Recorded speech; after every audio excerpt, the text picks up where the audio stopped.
Baseball is back, and so back. are we. We are back. Baseball is back. Jeff Passan with a little Passan bomb. 3:16 p.m. Eastern Time today, March 10th, 2022. Breaking Major League Baseball and the Major League Baseball Players Association have reached a tentative agreement on a new labor deal, sources tell ESPN. While it still needs to be ratified by both parties, that is expected to be a formality. And when it is, baseball is back. And here we are, recording this 25 minutes before the free agency madness begins. So we might have some breaking news as we record this episode. It feels good. It's the first day in a while we have been able to say that baseball is in a great spot. We're in one of the best possible spots. This is like best case scenario. And we'll get into some of the details here in a bit. They got it done. That's it might not have been pretty, but they got it done, and that's what matters, especially to the fans. You know, we've said this over the last few episodes, but the fans are what matter the most, and you get that fan engagement back, and people. I mean,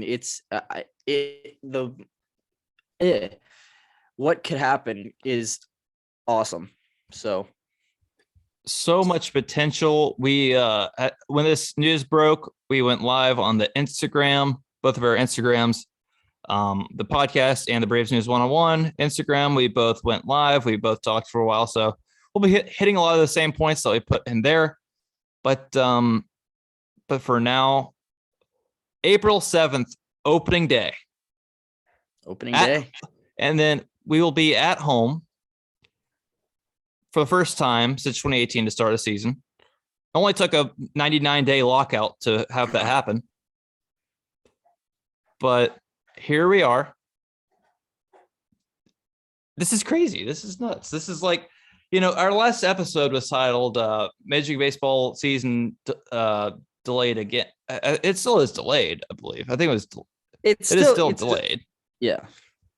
But it's like not as bad as it was going to be because of these stupid deadlines that Rob Manfred decided, I'm going to make up a deadline. Deadlines that didn't even exist. They weren't even real deadlines. It was just some like made up deadline he came up with in his head.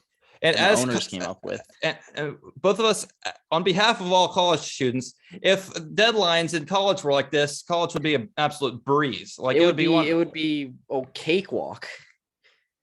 School would be a cakewalk at that point. Whew. We're super excited. We're super pumped. Baseball is back, and let's just dive. Oh yeah, my name is David Waters. By the way, we didn't even do introductions. And I'm Luke Hardin. Season 2. If you guys didn't know that already, welcome. If you are new here, welcome in. If you're new here, we're glad you're here. We're glad you decided to join us. So we're glad you didn't have to suffer through the entire lockout with us. If you're just joining in and for the first time, we're super excited. We're super pumped. This season is going to be amazing. And I'm really looking forward not only to the season and actually having games, but I think it was Peter Gammons who tweeted out there's 300 free agents out there right now in 4 weeks from today until opening day. 28 days, 300 free agents. This is going to be insane. Chaos is going to ensue starting in 22 minutes. It's going to be some kind of scene to see, who's signing where and how. I'm interested to see how early people are going to sign. Obviously 6 o'clock's the start, but how early will people sign? Will Freddie re-sign within the next 24 hours? I mean, we could be recording another podcast tomorrow for all we know. We don't really know yet, but it would be awesome if we were, recording a podcast when, the news gets broken that Freddie Freeman has re-signed with the Braves, which hopefully that happens. But, if it could happen in 22 minutes. It could. And I brought this up in our live stream that, imagine Alex Anthopoulos last 3 months. This has to have been driving him absolutely insane. He's had 3 months to contemplate like this whole Freddie Freeman thing. Alex Anthopoulos could, like, for the last 3 months, he hasn't been able to contact Freddie Freeman, but he's been able to contact Liberty Media, our owners, and try to work something out. Like, we got to get this deal done. And obviously we had a report of Liberty Media's earnings from last year. So everything looked so good there. So if Freddie Freeman doesn't come back to the Atlanta Braves, then Liberty Media has no excuse for that happening. So there's no excuse for Freddie not to come back. No excuses. If you're Liberty Media. And if that doesn't happen, you better believe DFA Liberty Media is going to be sad about not just one time an episode, but it's going to be brought up about 20 times an episode. That might be the entire name of the podcast at that point. Just DFA Liberty Media podcast. Just make it happen. Yep. It will happen if Freddie Freeman doesn't come back to Atlanta, which I think, obviously there were a lot of rumors swirling around during the lockout. While no teams could have possibly gotten a little bit of an advantage over the other during the lockout, even like reporters were just going for clicks there. Hopefully no one believed anything during the lockout in terms of Freddie Freeman rumors. But in case you did, now you're finding out like, oh, that stuff was probably fake. It was. That was Buster Olney trying to get clicks and trying to stay relevant, first of all, because nobody's even mentioned his name in forever. I'll just say this. Don't trust anybody not named Jeff Passan at ESPN. Jeff Passan was the one who broke the news today.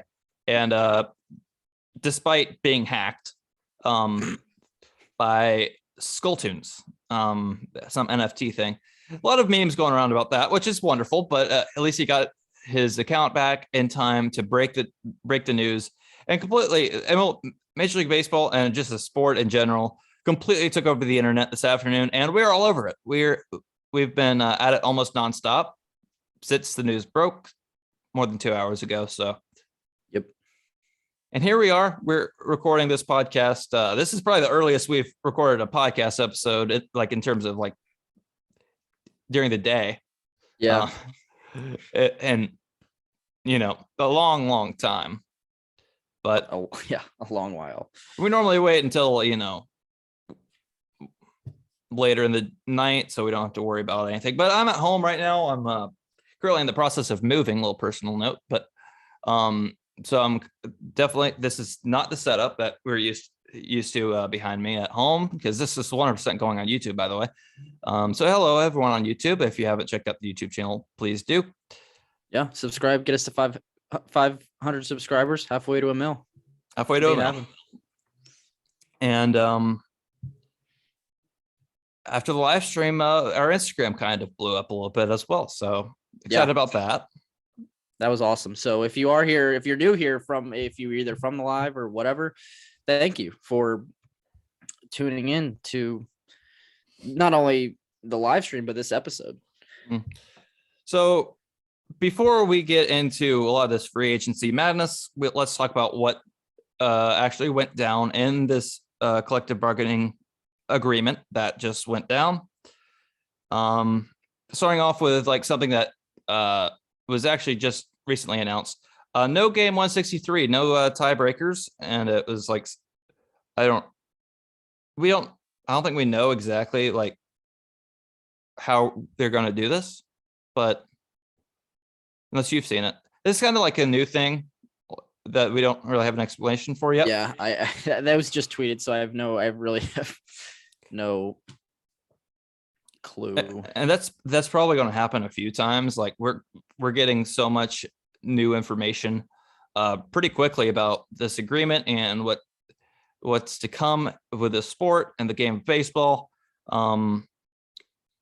So sorry if we don't like know everything. We probably won't get to everything in this episode because there's so many unknowns still, but there is a lot of stuff that is known, and we'll focus mainly on that. So let's just start off with saying this season, the 2022 season, will be a full 162 game season beginning on April 7th. Which, I mean, what happened to the, games being removed from the schedule? Manfred. Yeah, well, since we haven't recorded, yesterday was even more of a frenzy with games were canceled. The next two series were canceled up until April 14th. And then that just went out the window today. And so, it was talked about, what would we even play 150 games? But now you sit here and we're at 162 starting in 28 days. And it's awesome. I mean, opening day it's a national holiday for baseball fans, and it's like so close. I feel like I could just like reach out and touch it. Yeah, it's exactly. Like so close. It's like 4 weeks from today we will have regular season baseball for 162 games. Yep, it's amazing. The games that are going to be missed before April 7th are going to be made up with doubleheaders. Both games, 9 innings. How it should be. Yes, I was very happy to see this. This is the 7 innings just was so dumb. It was, I think everybody agreed that the 7-inning doubleheaders were just stupid. So putting them back to 9 is a big time plus. And then having the regular extra innings rules as well was another thing talked about. That so there will be no runner on second base anymore, which is another big win for baseball. So big win. One of the big ones as well in this new CBA, a universal designated hitter. And this isn't going to affect anyone in the American League, but that's for the National League. Braves will have a designated hitter. No more pitchers hitting unless we choose to for whatever reason. But like the Angels do with Shohei Ohtani, but Braves don't have a Shohei Ohtani. We have a Max Fried. So I guess it might make sense. But I mean, it's basically the same thing, right? Yeah. Pretty similar. So that'll be big, and we'll talk about some of our DH options coming up in just a bit. We have raised minimum salaries, and I'm not going to get too big into these figures because we don't care. You don't care. We have baseball back. That's all we care about. That ain't the truth. We have a new pre-arbitration bonus pool to reward top young players who I believe that the proposal was if a young player who is not yet eligible for arbitration finishes top 3 in MVP, Cy Young, or is it Rookie of the Year? Yes. That those players will be eligible for arbitration to get paid more early on, which is very, very good for the game and great for younger players. There's going to be a raise in the competitive balance tax thresholds. Again, won't get into the details on that because honestly, as of when Jeff Passan tweeted that out, no one was like, "Oh my goodness, what the heck did they do with the competitive balance tax?" Everyone was like, "We have baseball. That's all that matters." There's a 6-team draft lottery. I'm in full support of this. I think this is awesome. Draft lottery, so teams that tank will not necessarily get the number 1 overall pick. Yeah, very big plus. The worst 6 teams will be randomly inserted into this draft lottery. So the worst team in baseball, record-wise, might get the 6th overall pick, and the 6th worst team might get the number 1 overall pick.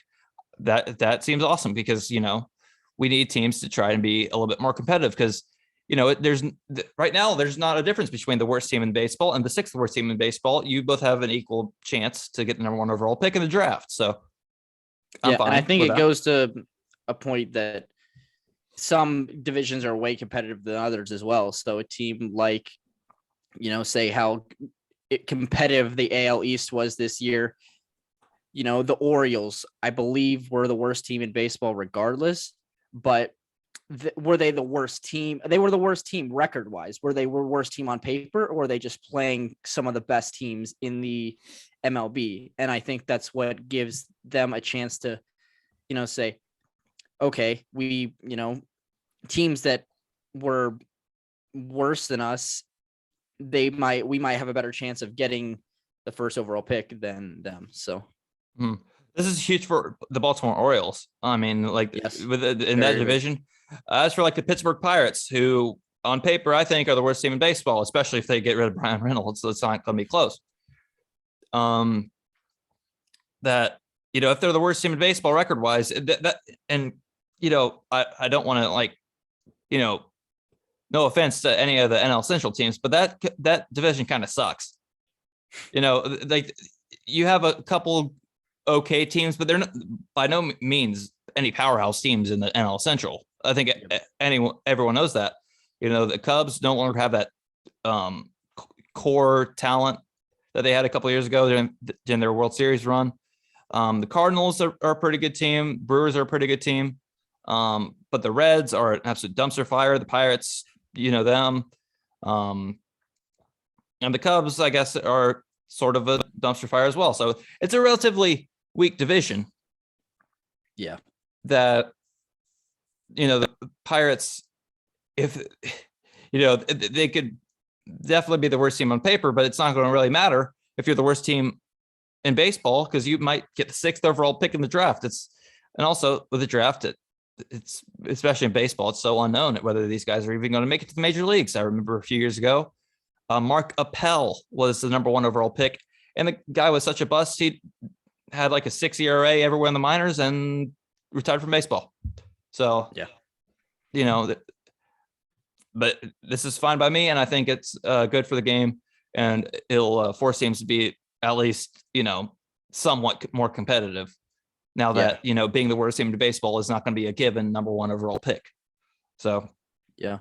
And speaking of overall competitiveness, the 12-team expanded postseason will also make it more competitive as well. So some people think that this is a good thing, and it in a sense it is. And here's why. Players Association wanted 12 teams. The league wanted 14. The less, the better. Okay, we want competitive baseball games in the playoffs. Yes. I don't think there's any doubt about that. So either way, it would have been expanded. We have 10 teams as of last year. Now we have 12 teams, which honestly both suck, but like it's the lesser of two evils. Yeah. Boom. Great mind thinks alike. Or great minds think alike.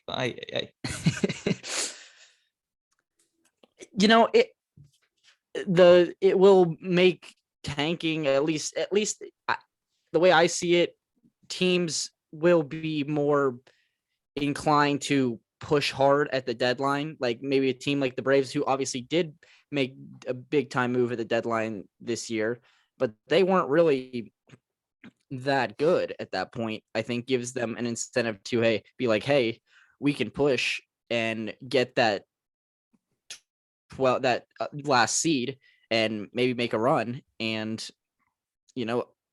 obviously a team, I believe the Reds would have made the playoffs if it was a 12-team, correct, in the National League. Something I don't. And they have like 83 wins. So team obviously the AL was very different because the Mariners and Blue Jays were just ridiculously good, and they didn't make the playoffs. But that was like a once in maybe every 50 years type thing. That's also one of the things that just like it makes baseball different. It makes it stand out. You have that magical run, okay, and fans in Seattle were so invested in that, and it brought Seattle sports fans into it introduced a lot of the Seattle people into the game of baseball and interested and invested. And I couldn't imagine like the spike in ticket sales in Seattle during that time. Like that is good. That's good for the game. And the more teams we can get competitive, the better off the entire sport is. And, nobody, no offense to these teams, but nobody wants to spend their Friday night watching Rockies and Diamondbacks. Okay. Like, we want to see like teams like, the Dodgers and Giants, or Dodgers and Padres, or Mets and Braves, Yankees, Red Sox, Angels, Astros. People want to watch that. No one wants to watch two uncompetitive teams battle it out on a Friday night primetime, time slot. Like, unless, no offense if you're an Arizona Diamondbacks fan or Colorado Rockies fans, but no one wants to watch you if you're, playing at what? I mean, of course, 7:00 local time, but like for us, like 9 or 10. Yeah. Depending on where it's at. But, I think that, this will definitely force teams to try and win games. It's like, if teams aren't trying to win games, then what's the point of even playing? Like, it's exactly. Like, honestly, Players Association was really adamant about this. They really pushed for it, and they got what they wanted for the most part. So yeah, good for the game. I'm very glad we got happy for the Players Association. They got a lot of what they wanted to done, and at some point, people started turning on the players because they didn't accept the deals and yada yada yada. But I think at the end of the day, they did what was best for the players, and I think it was fair, and they got it done. And honestly, what they pushed for and what they finally agreed to, it's not only in the best interest of the players, but it's also in the best interest of the fans. Yep. And the stuff that the fans may not like, and we'll talk about advertisements on jerseys in a second. But the stuff that the fans may not like, they're not from the players. They're the stuff that Major League Baseball decided to throw in because it makes extra money for them. Yeah. Because the whole reason this lockout was even happening is because, owners that, maybe didn't spend money or whatever, they didn't spend money because they were already making more profit than they ever have. And most players, besides the superstars, were getting paid about the same that they were about 10 years ago. Yep. And, owners were, they saw owning a baseball team as a business, as a way to make money, as a way to make profit, and they were making more money than ever. That's not good for the players. And this whole thing was about money. It's not about the fans. They don't care about the fans. They don't care about the fans' emotions. They don't care about anything. It's just the money. And that's the way the world is. And that's the way baseball is. It's unfortunate, but it's the way it is. There's nothing we can do about it. So we're glad that the whole financial hurdle was, for the most part, taken care of. We got past that, and now we have baseball. So, I saw a couple tweets here,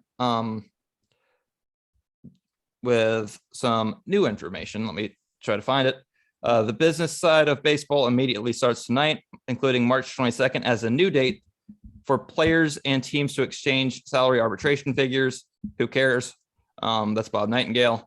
Evan Drellick, who's been one of the main reporters on this whole lockout and all the meetings. One interesting part of negotiations, players now have expanded rights to engage in promotional and endorsement activities with sports betting companies. Was very restricted before, now loosened up. Sports betting before was a matter of league policy, now been decided by both sides as being more acceptable. Don't tell Calvin Ridley about the sports betting part. Yeah. Now, honestly, if this doesn't scream get Pete Rose in the Hall of Fame, I don't know what does. But now there's no excuse for Pete Rose not to be inducted in the Hall of Fame. Now that players can, be endorsed by DraftKings, there's it's acceptable now. Yep. I saw something during the lockout, the Nationals are opening up this sports betting thing, right outside their ballpark, I believe, where fans can grab a beer and bet on games and stuff and just watch sports and just do that kind of stuff. I believe it was the Nationals. It might have been, actually, no, it might have been Arizona. actually, now that I think about it. But I didn't see that. but obviously, if these teams, some of these organizations, even though that might be just one or two, it's starting to become like part of the industry of baseball. Yeah. So get Pete Rose in the Hall of Fame, please. I'm surprised it's even still an issue, but like this, honestly, like this baseball is trending in this direction where sports betting is like, not only accepted, but it's like almost like encouraged. Yeah, it is. I mean, so honestly, like if sports betting is maybe encourage is kind of a little bit too strong of a word, but if it's now like that acceptable, then like Pete Rose should let definitely them have freedom, be free with what they want to do, and I love it. I think it's awesome. Next development was also Rule 5 draft for this offseason has been canceled. If you're a big Rule 5 draft person, then my condolences, but we really don't care. Next, there's some kind of new system to prevent service time manipulation.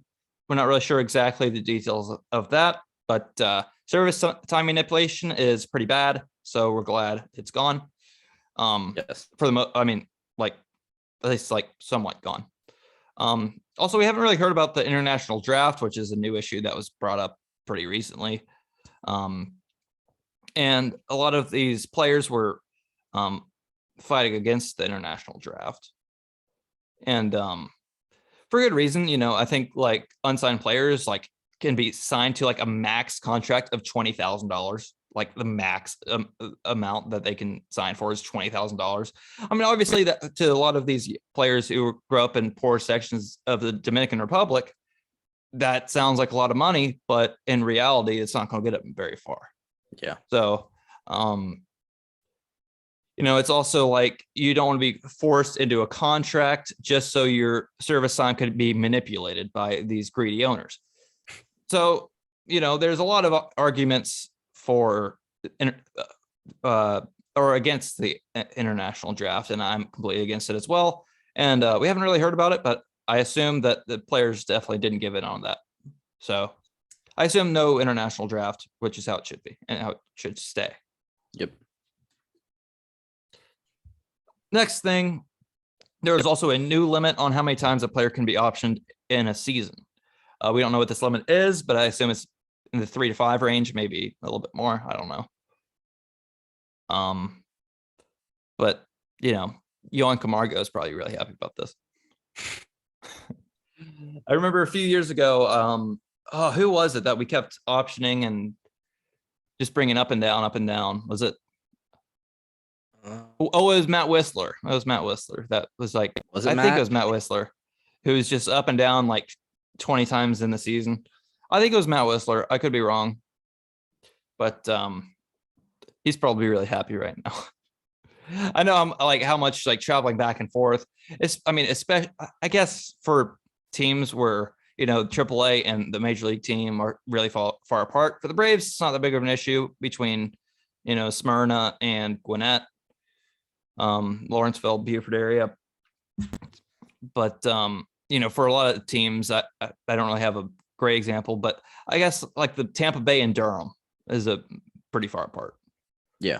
So that obviously, if you're going back and forth 20 times, or maybe that's an exaggeration, even 10 times, 5 times is a lot, to go back and forth between,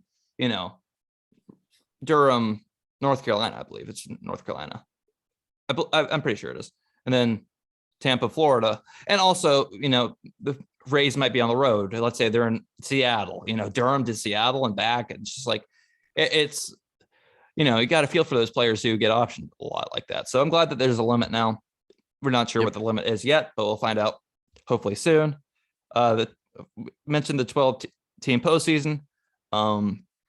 And players are to report to spring training by Sunday, March 13th, barring a player needing a visa. Let's go. So, advertisements on jerseys. Now let's talk about this. Ho, ho, ho. And I'll let you start. Well, so there, if you've seen that, they will allow advertisements on jerseys starting at is it this year? I guess. I assume so. I assume so.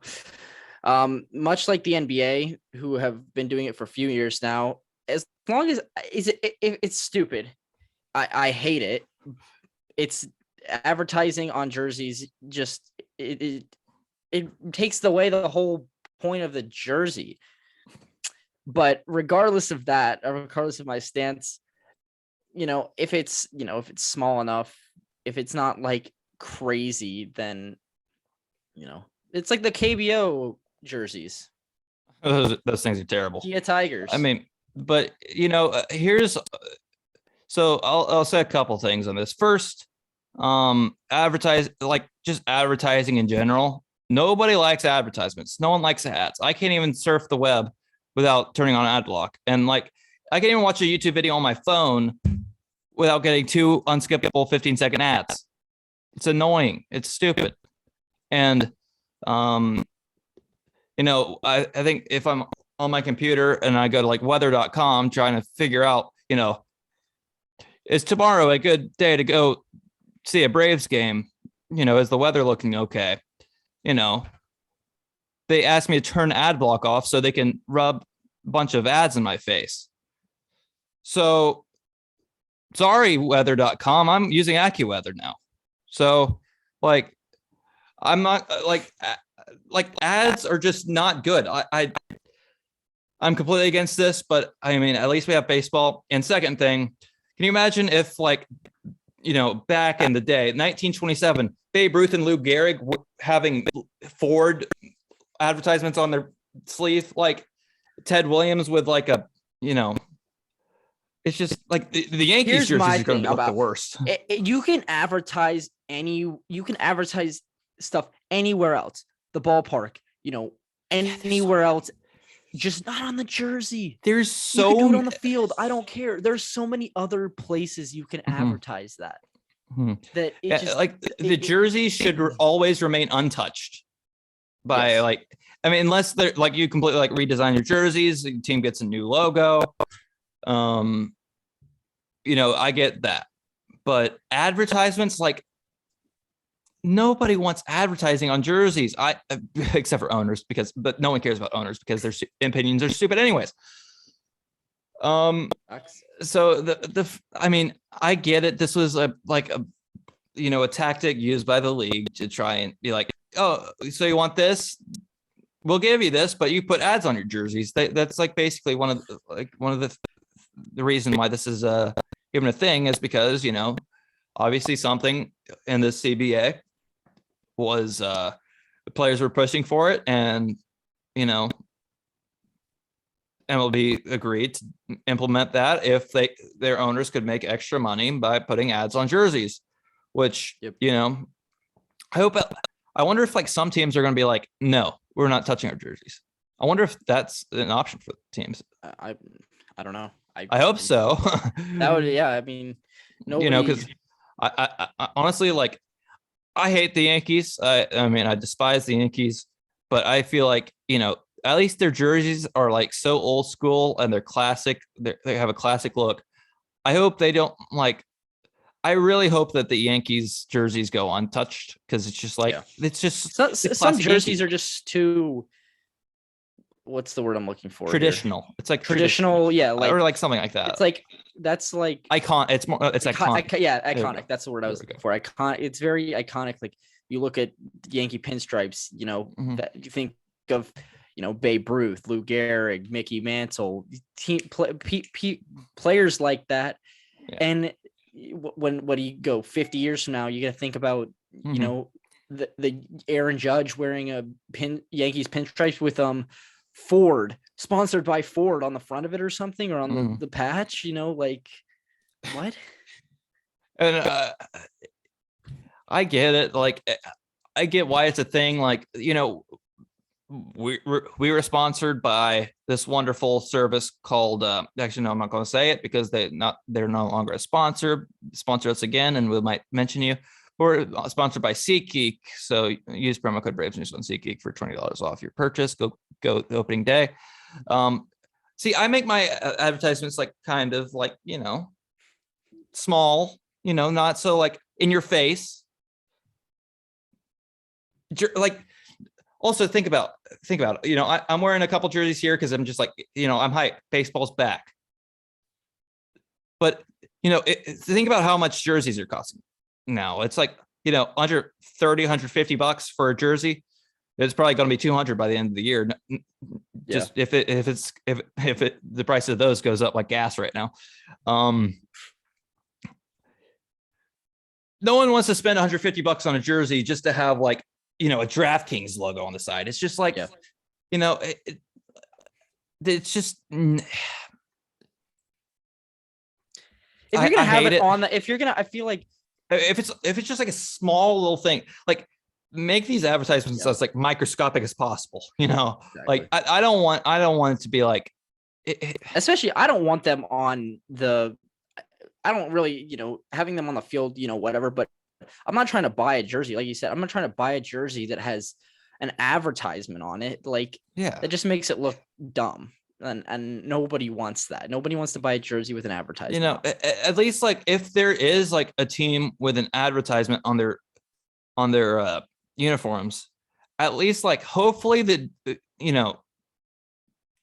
logo of this advertiser is at least like decent. And there are a lot of logos that you're just like, that would not look good on there. Yeah. Could you imagine like, a Braves jersey with a BP logo on the sleeve? Like, it's just like no one wants Shell gas station on a Yankees jersey. Like, that's just like, if it's like AT&T, like AT&T has like a logo that kind of would look kind of okay on a jersey, on a sleeve or something. But like, I don't want a gas station on my sleeve, Fair enough. So at least like make sure like they like it would at least either look good or like look as if like, you think they'll notice that or like, hardly noticeable. So that's our take on advertisements on jerseys. And I got some rule changes to talk about starting next season in 2023. And which one do you want to talk about first? I'll let you lead us off there. Let's start with the bigger bases. Bigger bases. So if people, I don't know why people were so like, this should not have been a big issue. I saw a picture of the new bases next to the old bases. It's not that big a deal, guys. It is going to, well, for one, the good thing, it's going to increase stealing of players, which is good. Bringing back a more, as the older generation call it, just swiping bags and getting, bringing back the old baseball that was in the Ricky Henderson days. Yeah, Henderson. I mean, it's hard to compare because Ricky Henderson would steal. It's still every single time. Kind of, like every single time he got on base, he would steal. Yeah, but it's very good for baseball in my opinion.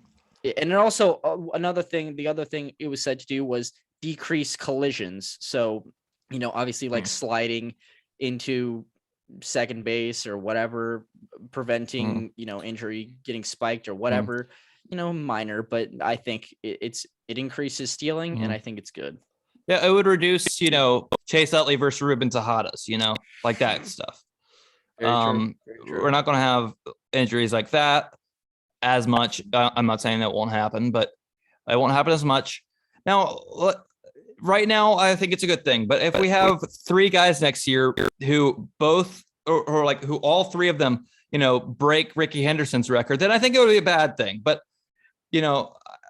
I think like, it's a small enough change to encourage teams to steal more. I think, if we get base runners on, we got to have a little bit of action, not just balls put in play, right now there's too many pickoffs too. I mean, there's too many pickoffs for the amount of steal attempts there are. There's more pickoff attempts than ever, and there's less stolen base attempts than ever. And I think that both of those are a problem.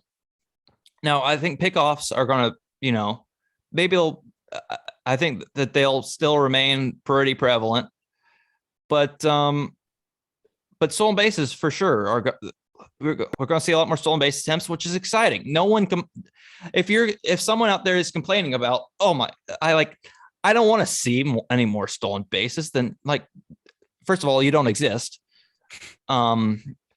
There's nobody out there who's just like, I don't want more stolen bases. I mean, this will help Ronald Acuna, potentially have a 40-40 season, which I know has been a goal of his for a while. I know he may not be able to be available for, a few weeks, months, whatever. But, he was even saying 50-50 at one point. So, I think this will definitely encourage that. It'll make stealing bases a lot easier. So, I like this change. I'm in support of it. And if people are complaining about it, then they're just looking for things to complain about, which, in today's world, there's a lot of bad things going on. I can understand complaining about a lot of things, but this should not be one of them. Yeah. And I think it puts a really big emphasis now also on defensive catchers and how well they perform behind the plate. Maybe a guy like Gary Sanchez will have less of an opportunity because behind the plate, because he's not as defensively inclined as say a Yasmani Grandal or JT Realmuto. So it definitely puts a clear emphasis on defensive catching. And I think the Braves definitely have that in a guy in Shea Langeliers, who could be coming up in the next few years. So, obviously the Braves don't have a great defensive catcher. Travis d'Arnaud is not anything flashy. I don't even think he's thrown out a base runner in 5 years, but besides the point, it's I think it puts a big emphasis on catchers, which is good because catchers, there are very few really good catchers now. And you're going to see a lot of these teams, not just American League, but now National League. If these players aren't, if these catchers aren't good defensively, if they can't throw out base runners, they're going to be utilized as designated hitters now. So, I think that's definitely also a factor. But, you also might see, Yadier Molina go off for 30 stolen bags next year. Probably not. You could probably put the bags a foot from each other and Yadi'd still get thrown out. Maybe not that much. But I know it's a little exaggerating. But yeah, a little exaggerated. A little bit of an exaggeration. Hey, I love Yachty though. We love Yachty, and also this is going to be his final season, so at least we're going to get a full last season of Yachty as well. Forgot about that, honestly. And I believe, is there anyone else that this is their final season that they've announced? I think Yachty's the only one. I don't even remember. I need a baseball. My mindset's baseball, but it has not been my mindset's been the lockout and how that's been my mindset. Now it has nothing to do with the players. My mind has not been on a player outside of maybe Freddie Freeman in 3 months. So yeah, Freddie Freeman has been in our minds probably every day for the last 3 months. So very true. So it's 17 minutes past the hour here after the free agency madness has begun, and there's now 18 minutes, and there's still nothing. So I don't know where my Freddie Freeman re-signed tweet notification is, but I haven't gotten it yet. So maybe Freddie Freeman's on the phone right now. Let's hope he is, because they got to get this done. Yeah, I'm very interested to see who does, what happens the next. If anybody signs, I would be, where teams already talking about bringing guys back. I don't know. I guess we'll see who is the first to sign. So. And now if you check Twitter and you see that a certain team is pushing for, making a push for Freddie Freeman. Now you can believe it. So now the teams can actually, go after players now. So Yeah. It'll be interesting to see, what teams are in, what teams are not in, or what's changed since December 1st. It feels like forever ago. This thing, that was like a week after Thanksgiving. Like, I don't even remember Thanksgiving, to tell you the truth. I remember the Braves winning the World Series, though. But like an eternity ago. So if we do get some breaking news on the pod, we'll definitely break it. I mean, even though by the time you listen to this, it won't be breaking news, but it'll be breaking news for us. So that's exciting. Next rule change for next season is implementing a pitch clock.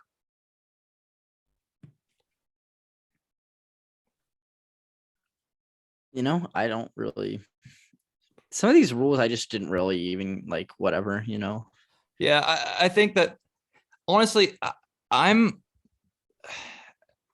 don't know what the exact like figure on like how much time in between pitches it is. I believe it's like 18 seconds or something, or like 17, and then 25 if a runner's on, something like that. I mean, I've been listening to a lot of Talking Baseball recently, and we refer to Talking Baseball, John Boy Media, a lot because they make a lot of great points, and we take them. So, we're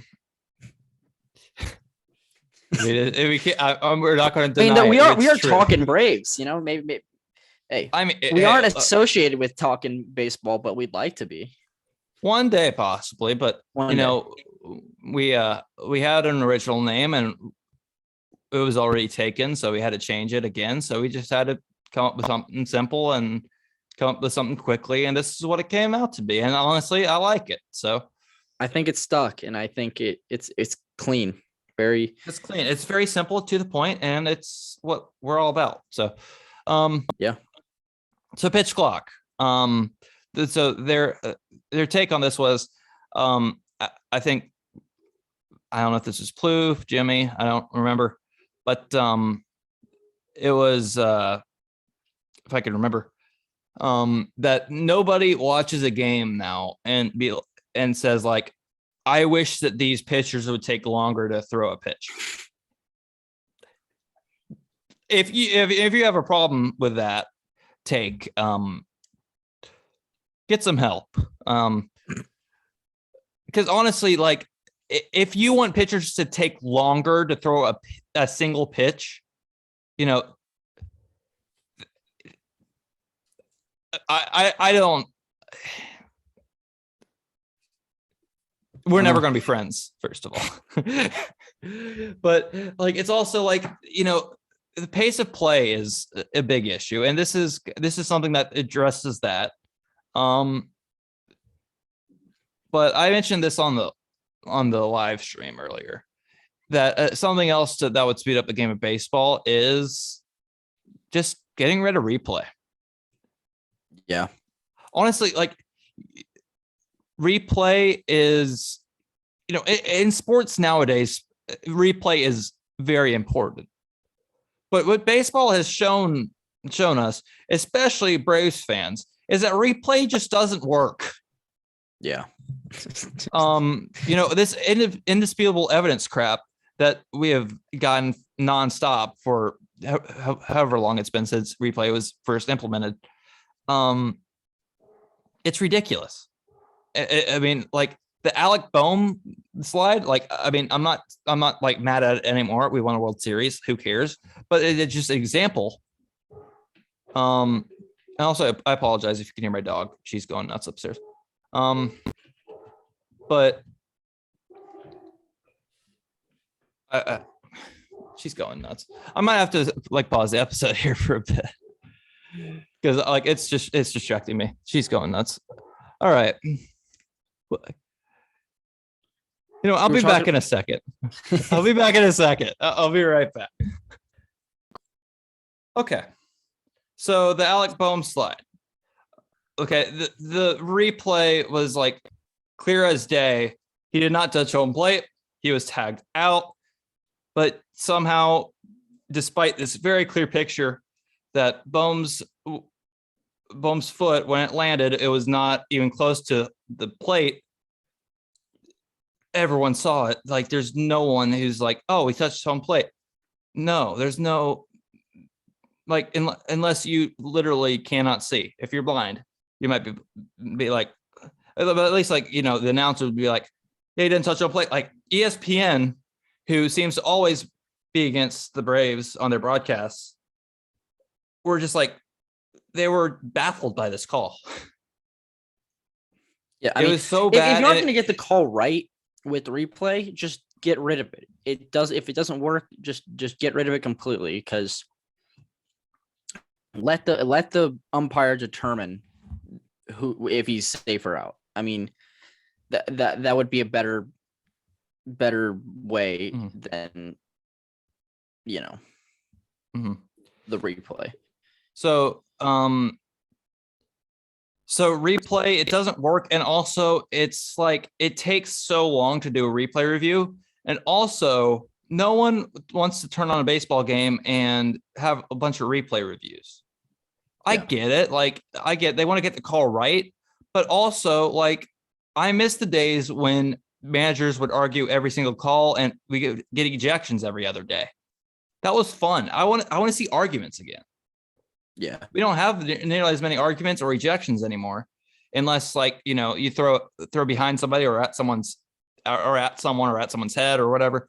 Then you go get some ejections here and there and benches clearing brawls, but that's about it. Like, you don't get manager ejections all that much. So, also, owners have 30-0. So now it's official. So now it's official, and I believe, was this like the cue to be like, let free agency begin, or trades and everything? This was the thing that they said after this. So free agency has now officially started as of a minute ago, 6:27 Eastern time, from Bob Nightingale. So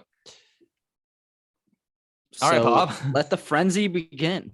Let it begin, and hopefully we can at least have one, big free agent signing, or at least like maybe just like an average free agent signing. We'll take anything. If we get a free agent signing, Twitter notification. It's probably like someone for late news. Or okay, never mind. Bob Nightingale, start your trades and free agent signings. Baseball is officially back. We know, Bob. So there are other ways that they can speed up the game. Pitch clock might not be one of them, but honestly, I think that this is going to be overall good for the game of baseball. But I also think that they should get rid of replay, because it adds like 5 extra minutes to a game that we don't need to waste. Because honestly, like, when there's a replay review, there's no action on the field. No one, like, there's just nothing. It's not Everybody's fun. standing It's around. not good. And then they get the call wrong, and it's just like, that was like the biggest waste of time. If they always got the call right, but the fact that indisputable, like, it's a joke what it is.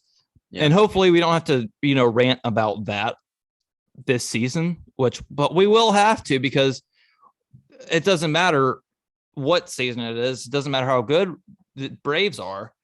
We always seem to be the victims of replay review that seems to be obvious. It happened several times last year, and several times in 2020 and 2019, 2018, or whenever it was implemented. It's every year. So, Rob Manfred is expected to speak to the media shortly. Oh, can we listen in live on that? Oh, that actually might be a part.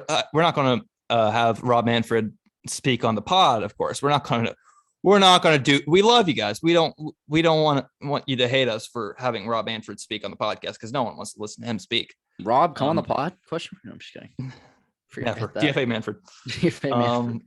Like, this is a win for the players and not Manfred, because like, literally, like, what people are probably going to remember like, no one's going to be like, Rob Manfred was the reason we have baseball now. Like, Rob Manfred was the reason why baseball was even in jeopardy to begin with. Yeah, Rob Manfred was the whole reason we needed that there was a lockout. That We didn't need a lockout. You didn't even need to do that. And Yeah, never do that again, by the way. yeah. You know, So he smiles when the deal doesn't get done. I wonder what he's gonna do when the deal now is done. Does he like frown or something? Cry. He cries. He just starts bawling his eyes out on national television. I'm so sorry. I mean, excited. I mean, wait, what? Anyways.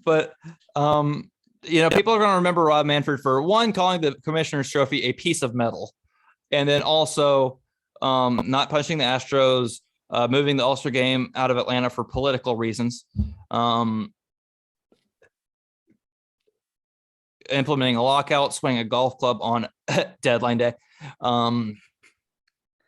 and implementing a replay system that doesn't work, and the list goes on and start on. calling Rob Deadline Boy, and also taking away a lot of these minor league teams. Yes, from cities that probably a lot of their economy relied on minor league teams. So start the movement. We want Danville back. Let's make it happen. Bring back the Danville Braves. Like, there was no reason that should have ever happened. Like also another team like the Pawtucket Red Sox or Paw Sox or whatever. Like, yeah, that team was there in Pawtucket. I think it's Pawtucket, Rhode Island. They've been around for, you know, over half a century, or I don't know the exact date, but now all of a sudden, because of Rob Manfred, they don't have a team. And it's kind of sad. Like, you know, these communities that had baseball teams, they rallied around these teams. All of a sudden that was just taken away because of Rob Manfred. Yep. And yet, like, honestly, like, why is he, like, no matter what, a press, like, I haven't heard anything from Rob Manfred on why he even did that. Obviously, it's something with the owners because he works for the owners, but, like, why was it necessary? Why these certain cities? Why do we take away these cities teams instead of these teams or these cities teams? So, yep, that's another thing. But we're long story short, like, to sum it all up, we're not going to have Rob Manfred speak on the pod, but we'll listen to it and maybe give some reaction to it here in just a little bit. But another rule change to be implemented in 2023. What's the next one? It was, let me think. What, like, I had this so, like, prepared. I had, like, in my mind. Let's see, bigger bases, pitch clock. There was one more. I'm going to pause the episode so you don't listen to us for 5 minutes to think about what we're missing. So we know the thing that we miss, and you're probably, like, screaming at us through your headphones or whatever you're listening on. What the heck is wrong with these kids? But there's actually another little thing that has not been brought up by anybody, but this was a tweet that was tweeted out 12 minutes ago, and it's kind of going off right now. Starting in 2023, this is one of my favorite parts about this whole thing. This is part of the agreement that no one's talked about yet. The schedule will feature fewer divisional games, and every team will play at least one series against every other opponent, including the other league. So every single year, you're going to have Braves, Mariners, Braves, Angels, Braves, A's, Braves, Astros. That's a huge win. That is awesome. I love, especially this is something I've been wanting forever. Yeah, I mean, we've talked about this before, but we don't get to see guys like Mike Trout and Shohei Ohtani play. Well, for one, yeah, as these guys, if you're on YouTube, shout out the Angels. Shout out to the Angels, because everyone loves Mike Trout and Shohei Ohtani. If you hate the Angels, then you're not even a human being. But go Braves, though. That's my true. Oh boy. There we go.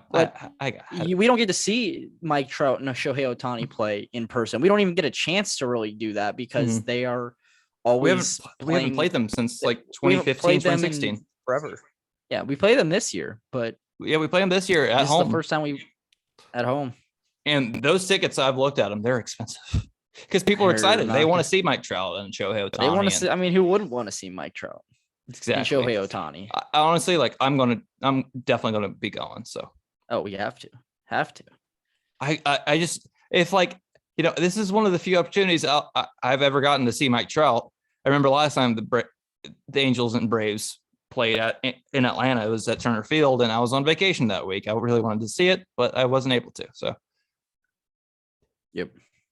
I mean, now's the chance, and you're seeing the best player of our generation come to Atlanta, barring an injury. Which knowing Mike Trout nowadays, that's a pretty good possibility, but hopefully not. We love Mike Trout. Mike Trout's good for the game of baseball. So, but so this Braves will play the Angels every single year. I assume it's probably going to be, we're going to go to LA next year, and they're going to come back in 2024 to Atlanta or something like that. But this, honestly, like, the Braves and Mets and Marlins and Nationals and Phillies, we play each other so much. It gets kind of repetitive.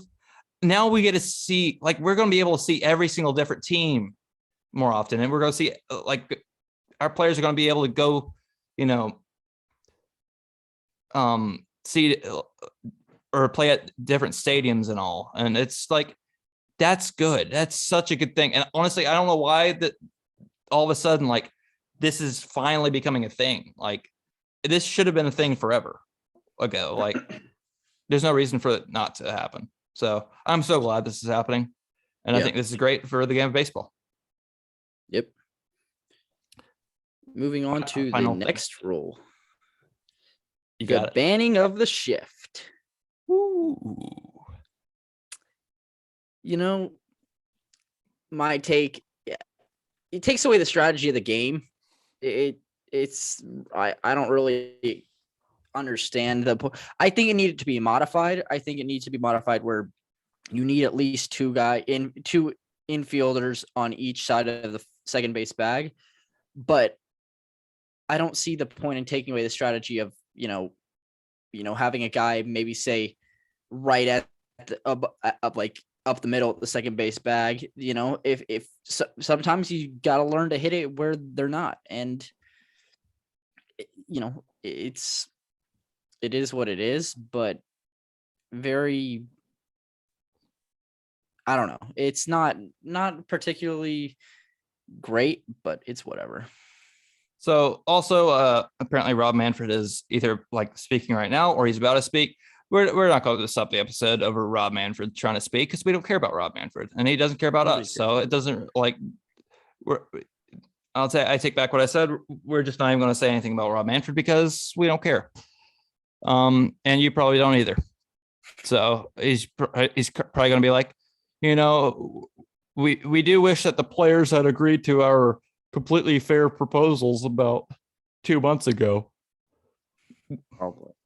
Wouldn't be surprised. But he's probably going to put the fact that the lockout even happened on the players, even though that they're the ones who got locked out. So the players were the victims here. Like, honestly, like the fact that people even like leading up to today were like, I stand with MLB owners. Like, no, like, no, you don't. Shut up. Like the players were the ones who were locked out. They were the ones who pushed for a better product on the field, which the owners and Rob Manfred didn't want to put into the game. So good for you, players. Great. And great for the fans too. So yeah. We're not going to listen to Rob Manfred. And so the shift, my take on the shift. Now, honestly, I think that this definitely needed to be addressed. Because I think I'm glad that they're not implementing this this year. And I do agree that it does take away from the strategy of defensive positioning and all. But I think what they've tried out in some of the lower levels of the minors is like the infield, you have to have two infielders on each side of the second base bag, which I think that's completely fine. I think, if you have like a shortstop, like right behind second base, I don't know if that really like what the rule is on that, but I think that's fine. But because, shifts have been around for a while, they're a lot more common today. Like, I think everybody knows that. But this is honestly going to help the game. And in the long run, because what baseball needs to grow, they need more base hits. They need more base runners. They need more stolen bases. They need more runs, more action. This is going to contribute to that. Okay. And I forget. Oh, I believe this was a John Boy interview. This was before the 2020 season or sometime before it. Maybe during the winter meetings, in 2019 to 20. John Boy interviewed, I think it was John Boy interviewed Bob Costas, and somehow the shift got brought up, and Bob Costas made a great point. I think it was Bob Costas. I think I'm talking about the right thing. Is that Bob Costas was referring to, in the old days of baseball, what if like Willie Mays, let's just go back to that catch in, I think, was it 51, 52, 53, 54, somewhere in that range? I don't know the exact year. I don't know exact year. But the thing that made that catch so impressive was the amount of distance he had to travel to catch that ball. Yeah. Now, if you of course, I don't think that he would actually be positioned that far, that deep in the center field. But if they were to shift like that today, of course, we don't have a Polo Grounds anymore. I wish we did. That'll be fun. But I think that was not the point that he made. That was just an example that I kind of made up. But, let's just say like 10 years ago, you had normal positioning and everything. If you rope a line drive in a shallow right field, that should not be a ground out. Yeah. And also if you line a ball into the gap, I want to see extra base hits. I want to see diving catches. We don't see that anymore on balls hitting the gap. Not enough action. Because that takes away a lot of the excitement. I get it. I get why teams shift. I mean, it helps you win games, but it doesn't help in the action, part of the game. So, it helps teams win, but it doesn't help grow the game, which is the problem. And this is the reason why it was brought up so much. And I think that the game is going to benefit from this. I know that a lot of fans this is probably the one that probably upsets the most people, because the shift is such a vital part of the game of baseball now. And also, I think last year the Braves shifted like the fourth or fifth most in the entire league. And a lot of times, every single time it didn't work, we're just like, why do we even shift? Like, it sucks. Because a lot of times it did work out in our favor, and a lot of times it didn't. How about we just don't worry about it? It just shift, not shift. And I think that, I miss the days when shifts were such a rare thing, unless you had a David Ortiz up or someone like that. If Ozzy Albies was batting left-handed against a right-handed pitcher, line drive into a shallow right field, that should be a base hit. There's no reason why a second baseman should be a third of the way into the outfield. That's just that was one thing that's I not think second I base. that there's no reason there should be two guys in right field, basically. Yeah, it's just ridiculous. And I and I hope that if you're just the shift, they probably shouldn't touch the shift and get rid of it. Hopefully, a line drive in the right field should be a base hit. I'm sorry, unless you're a super slow runner and the right fielder absolutely hoses you, which is exciting. So I hope that kind of clears some stuff up and hopefully changes your mind a bit, because I honestly think these rule changes for starting of the 2023 season, I think all four of these things, shift, pitch clock, bigger bases, and teams facing every other team in the league every year, all four of those things will eventually those four things are extremely, extremely good for the game of baseball. So I'm in support of all of those things. It's just the one thing that I just, those ads on jerseys. I just, there's no way you're going to win over fans with that. Like, it's just, that's the one part I'm just like, no, universal DH. Yes. Yeah. Hopefully we hit everything. So it's been a long. I'm so glad the offseason is coming to an end now. I mean, it was extended. The catchers were supposed to report 3-4 weeks ago. Mm-hmm. So typically, we'd already be back in baseball swing of things, but obviously we aren't. But in a week we will. And the offseason, I guess, I don't even know what you call this anymore. We got a week of what? Something happened. Some of the stuff that Rob Manfred is saying. Okay. Let me just read some quotes. Okay, I'm actually like surprised. Rob Manfred is saying some kind of things that I'm just like, okay, Rob. So first, what? Oh, never mind.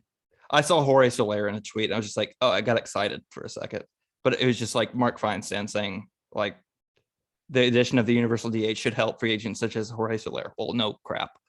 Rob Manfred, I am genuinely thrilled to be able to say that Major League Baseball is back and we're going to play 162 games.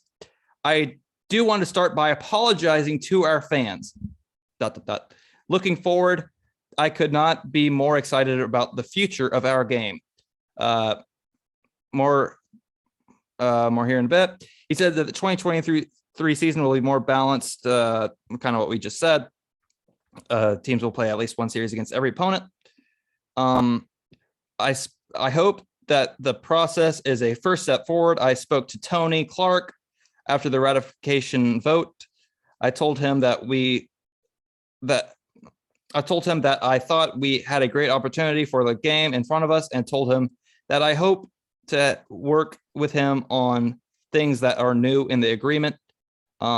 Reporters will now be permitted back into clubhouses just like before COVID. I hope announcers are going to be allowed to be like at the other stadium too. Yeah, that I expect it. I mean, that's expected. Like, honestly, if not, then like if I'm seeing Chip Carey and Jeff Francoeur calling a road, did he keep it fair from Truist Park, I'm gonna be like, oh gosh, did he keep it fair? Oh, it's a 450-foot bomb to dead center. Right center. What do I know? Another quote from Manfred. I've never been surprised at the solidarity of the MLBPA. It may be one of the best unions in America. It has been historically, that's for sure. Okay, Rob. There's no way Rob Manfred wrote this speech. This sounds like Rob Manfred just like, he's I'm gonna be a decent owner or a decent commissioner for once. Yeah, I feel like he probably had his wife write the speech for him. Like, honey, can you write this for me, please? One of the things I'm supposed to do is promote a good relationship with our players. I've tried to do that. Okay, Rob. Okay, you lost me there, Rob. Maybe he's trying to do that. Maybe he's going to start trying. I think that I have not been successful in that. Oh, well, no crap. He says that he's not been successful in maintaining a good relationship with players. He's admitting to that. Well, wow. You got 5 years to. Yeah, there's no way he wrote this. I think that it begins with small steps. It's why I picked up. It's why I picked the phone up after the ratification and expressed my desire to work with him, Tony Clark. It's going to be a priority of mine going forward. Before, Rob? Rob Manfred says he hopes players see this agreement as an olive branch, whatever. Okay. The MLBPA historically wanted a market-based system. Markets produce market results. And I think that the changes that were made in this agreement move dramatically in their direction, like the CVT threshold. And I think you'll probably see a little different market results. Okay, so this is some things there that I like. I'm also not falling for any of Rob Manfred's antics about being like,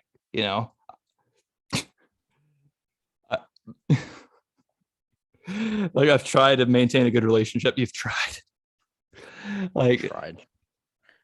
What have you tried, Rob? Tell us what you've tried. try to work on his golf swing. I'll tell you that. Probably. Yeah, go play some golf with the guys or something, I don't know, whatever. Yeah. So Rob Manfred and Max Scherzer, they have a tea time scheduled for tomorrow. I think they might. I don't think they want to see each other for give them like a month to like cool down, be like, okay, we're over it now. Yeah, but long story short, we're just happy that baseball is back. And honestly, I hope that we get some free agent news. Starting here in just a little bit. There's this is another thing. You retweet or you responded to this. I think we made an agreement when it was possible to make an agreement. Yeah, like what? I don't even understand. I didn't even understand what that really even meant. Like, I mean, I did, but like, it was like what? So, this is honestly, like I'm trying to like reach Twitter and like talk at the same time, which is basically impossible for me. But let's see what else we have. I have a lot to catch up on. Toronto Blue Jays tweeted out a Squidward meme. I'm going to retweet that because it's a good one. There's also, I think this has been Verlander who tweeted something about this earlier. Also, we got to thank every NCAA baseball team, giving us some entertainment while we wait for this crap to be over with and be done with, which honestly took way longer than it should have. But we're glad that we have a full season, which honestly it was the last thing I expected when I woke up this morning. But after yesterday, I was not expecting anything, and I was wrong. So now Braves focuses. Now let's focus on repeating as World Series champions. And so we're defending now. So now this is a conversation that I've been waiting to have for a while. Because, we have baseball now. What steps must the Braves take in order to repeat as World Series champions? What do we need to do? Resign Freddie. Well, yeah. And? Well, that's like highest of the high priority. That's at the tip of the iceberg. Freddie and resign Freddie. Just kidding. So that's obviously the big one. Now, do we in like baseball a lot of games? That too. Finish each game with more runs than your opponent. Always helps. We had what was it, 89 wins last year? 88. 80. Oh yeah, because of that one game that we didn't make up. 88 games last year. We were 88-0 in games that we outscored our opponents, which is a very good thing. And I think that we should continue that forward key to the game. Is it forward still? Do we even do that anymore? I don't know. I don't think we do that anymore, do we? Do we do that? I don't know. I can't remember. No, I think we do. I think no, it's not. It's Jeff's key to the games now, or I miss Joe doing it. It's Jeff's key to the games, or key to the game. Mm-hmm. So there is going to be a lot of free agent signing. I think we said 300 free agents in 4 weeks. A lot of those free agents, maybe not as big of an, like a lot of those are minor league free agents, but still, that's going to be a lot of stuff to talk about, a lot of content to talk about over the next 4 weeks. So expect a lot of content coming from us. We're going to be busy. We're excited. we're going to try having content, just having content back in general is something that we've been looking forward to for a long time, because I mean, the reality is we haven't had much to talk about. And we've been trying our best to come up with content, but it's been hard. And I think that even MLB Network, they've been showing a lot of just random stuff recently. And now MLB Network will return to regular programming. We're going to have MLB Tonight. I don't know if they show Hot Stove during the spring training, but High Heat is going to come back. No one watches that, but it's going to be back. Intentional Talk. Quick Pitch is going to be on April 8th. I don't even know what else is on MLB Network anymore because it's just been so long. But I'm really looking forward to it. This is going to be awesome. Yep. So other keys for the Braves to repeat as World Series champions. We discussed some of the stuff on our live stream. Do we want to solidify our outfield at all? Do you think? Yeah, I mean, there's a lot of questions in here because obviously Jock and Eddie and Jorge are all free agents, and the reality is probably at least one of them, Jock's probably not coming back for sure. Jorge maybe comes back and Eddie maybe comes back, but I think getting one big extra bat in that lineup is definitely a need outside of Freddie. That's including Freddie, obviously. Having another guy to, bolster that lineup. So, I mean, we obviously have some big gaps to fill. Of course, yes. If you go around the diamond right now, you got Ozuna, Acuna, Duvall, and possibly Pache as your opening day lineup in the outfield, and one of them at DH, most likely Ozuna there. And then around the infield, probably Riley, Dansby, who I haven't mentioned this, but he's entering his contract year. He's a free agent after this year. Be something to keep your eye out for. And then, of course, Ozzy, and then a gap at first base. Right now, it's, I guess, Arcia. No one wants to see Arcia start first base. But that's going to be something that the Braves will address, of course, whether it's Freeman, whether it's Matt Olson, whether it's Anthony Rizzo. Hopefully it's Freeman, of course. And then Pena and Darno behind home plate. So obviously first base is the big issue right now, which the Braves are obviously not going to let Orlando Arcia start at first base. They're not going to let that happen. So it's going to be, I don't see Anthony Rizzo coming. It's either going to be Freddie or Matt Olson. So it'll be interesting to see what happens there. Hopefully Freddie.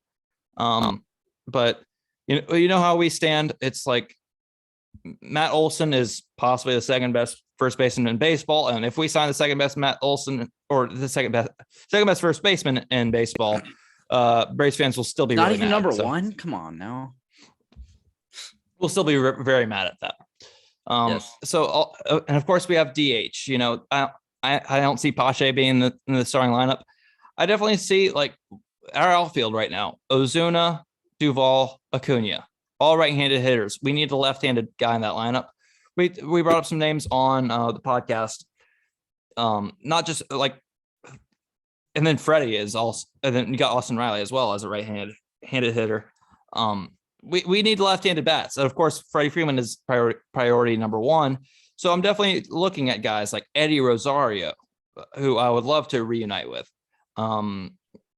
Soler is a right-handed bat, but that's possible, as well as Chris Bryant, Nick Castellanos, guys like that. But also some left-handed guys like I said, Rosario, Michael Conforto's out there. Kyle Schwarber's out there. And I believe there's one more, but I'm kind of blanking right now. But there's a lot of great options out there. And I definitely think that we're going to get one of those guys. And I hope it's going to be Rosario, if I'm being completely honest. I think Rosario is a very consistent hitter. I mean, he produced with Cleveland in his short time last year. And, of course, when he came over to Atlanta and got healthy and I mean, the postseason he had. I mean, it's probably been a while since anyone really has thought about baseball all that much. So we'll remind you, he had a very, very good playoff run, Eddie Rosario. Yeah. So, Pretty solid. set a franchise record for most hits in a postseason series. During the championship series, went completely off. We wouldn't have won a World Series without him. So, I mean, it's possible we could have, but most likely no. And what do you think? Who do you think the Braves should go after? It's hard to say. I mean, I'm just ready to see what happens, quite honestly, with free agency. Who we get after Freddie, who we get is who we get. So But of course, Freddie's the big priority, and then pitching. A lot of people want us to go after like Clayton Kershaw. That's not happening. that's not happening. You brought up Carlos Rodon in the live stream, who's going to be after. That's going to be big expensive. bucks. Get that I do know that. That's And then gonna I brought up Yusei Kikuchi, who's out Yes. there right now. And honestly, I would love to get Yusei Kikuchi. And then we also explored from a comment and asking about maybe a trade. So Sonny Gray, Luis Castillo, those guys came up, possibly including, before the lockout, we were looking at Carlos Correa, maybe including Dansby Swanson in a trade package for Sonny Gray or something like that, or for Matt Olson or whatever happens. Yeah. There's a lot that could happen. Pache to included in a package for Sonny Gray or Luis Castillo, maybe. I mean, there's so many options. And it's gonna be hard to really get to, every single option that we have. But Yeah. it's gonna be wild. Oh, did we? So as of 3 minutes ago, player faces have returned to MLB.com.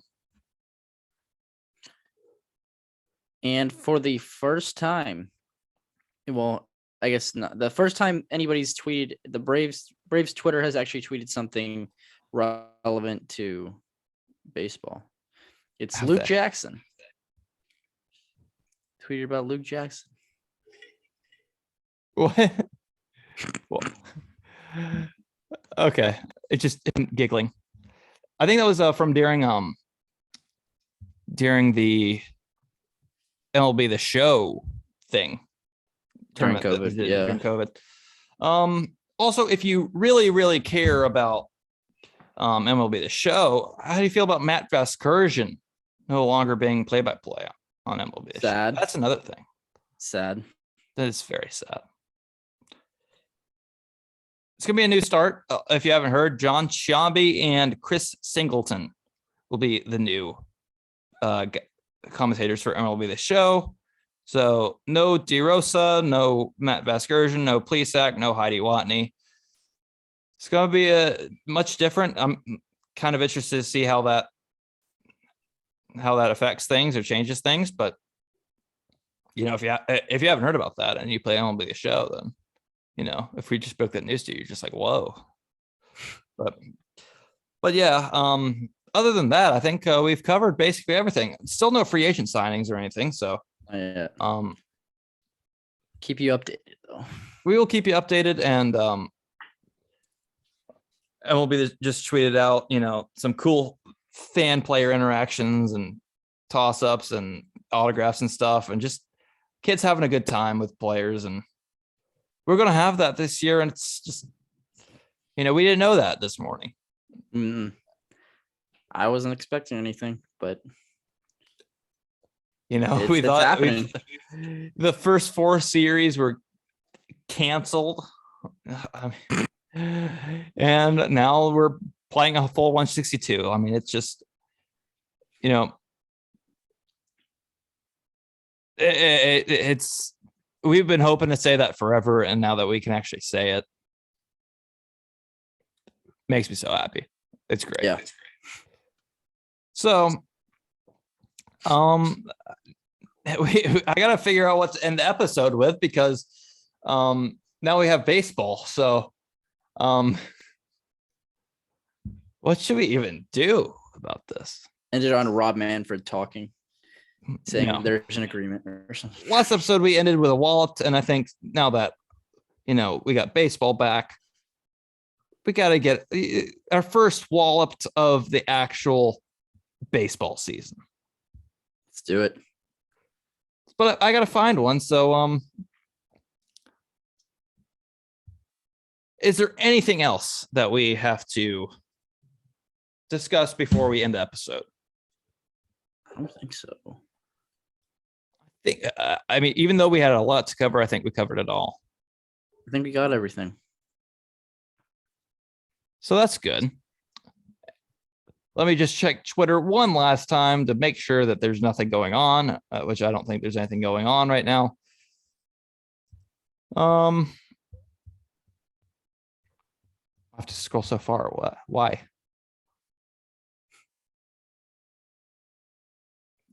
Seeing all these players start tweeting again, it's just so nice to see. I know. And also, going on MLB.com and seeing Ian Anderson's face at the top. It's just, it's been so long. So DFA Liberty Media until we resign Freddie, and then we might take an episode off, but it'll be back. We'll be back. So hopefully that happens very soon. If it happens tonight, we're going to record 2 times in one day. So yeah, better believe that. So I got to get a walloped. So this is, it can be so time consuming just finding one that, should I do an easy one or should I do a hard one to kind of get us back into the, just do an easy one.